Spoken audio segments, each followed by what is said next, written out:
वो कहते हैं ना कि अब पछताए होत का जब चिड़िया चुग गई खेत। ठीक वैसे ही जब हमारी जिंदगी में सुख सुविधाएं प्राप्त हो जाती हैं तो हम अपने रूट लेवल को भूल जाते हैं। Hi everyone, my name is Shivam Gupta. Welcome to my YouTube channel और मोटिवेशनल कहानी के सीरीज में आपका बहुत बहुत स्वागत है। तो आज पेश हूं नई कहानी के साथ, तो बढ़ते हैं नई कहानी की ओर। एक बार की बात है, एक रियासत में राजा रहा करता था जिसकी 4 पत्नियां थीं।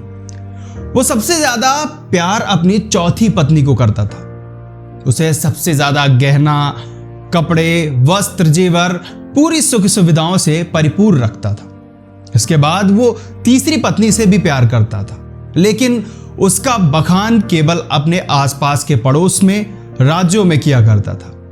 इसके बाद अपनी दूसरी पत्नी से भी वो प्यार किया करता था, लेकिन कम। उसे जब उसकी जरूरत होती थी तभी वो उसके पास जाया करता था, क्योंकि जब भी राजा को कोई संकट नजर आता था तो दूसरी पत्नी ऐसी थी कि हर संकट का समाधान दे देती थी। और इसके बाद वो पहली पत्नी की तरफ जाता भी नहीं था, उसे देखता भी नहीं था, उसको कोई भी इंपॉर्टेंस नहीं देता था। अब कुछ दिन गुजर गए। इसके बाद राजा की तबीयत धीरे धीरे खराब होने लगी। एक दिन ऐसा आया कि राजा को पता चला कि अब वो बहुत दिनों तक जीवित नहीं रहेगा। तब उसने सोचा कि आखिर क्यों ना मैं अपनी पत्नियों से पूछ लूं कि आखिर कौन कौन मेरे साथ भी चल सकता है। तब उसने चौथी पत्नी से पूछा कि क्या तुम मेरे साथ चलोगी? तब चौथी पत्नी ने कहा कि नहीं, बिल्कुल नहीं चलूंगी। उसे वो बात छुरी की तरह हुई और वो बहुत निराश हो गया था। वहीं पर तीसरी पत्नी से भी यही सवाल किया। तब तीसरी पत्नी ने ये कहा कि मेरी अभी उम्र ही कितनी है, आप चले जाएंगे तो मैं दूसरी जगह चली जाऊंगी और अपना संसार बसा लूंगी। और बात जब दूसरी पत्नी की तरफ आई तो उसने कहा कि मैं तो नहीं चल सकती, लेकिन मैं आपको शमशान घाट तक छोड़ सकती हूं। राजा बहुत दुखी था। तभी पीछे से आवाज आती है कि मैं आपके साथ चलूंगी।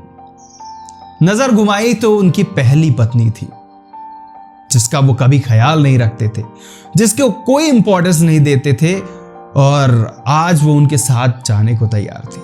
ठीक वैसे ही यहां पर लेखक ने यह कहने की कोशिश की है कि हम जब भी हमारे पास जिंदगी रहती है तो हम अपने शरीर को, अपने धन दौलत को, अपने परिवारों को तवज्जो देते हैं, जो कि देनी चाहिए, लेकिन इसी के साथ साथ हमें अपने आत्मा, अपने इनर सोल को भी फीड करना चाहिए।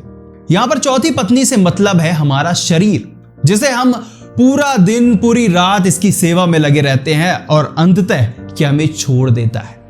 तीसरी पत्नी से मतलब है हमारा धन दौलत। अगर हम चले जाते हैं तो वो दूसरे का हो जाता है। ठीक वैसे ही दूसरी जो पत्नी है वो है हमारे रिलेटिव्स, जो हमें केवल शमशान घाट तक छोड़कर आ सकते हैं। और हमारे जो पहली पत्नी है वो है हमारा सोल, हमारी आत्मा, जो हमारे साथ ही रहेगी। तो ये रही आज की मोटिवेशनल वीडियो अगर पसंद आई हो तो वीडियो को लाइक करिए, कमेंट करिए, शेयर करिए और इसी के साथ चैनल को सब्सक्राइब तो करना ही है। मिलेंगे अगली वीडियो में, तब तक के लिए नमस्कार।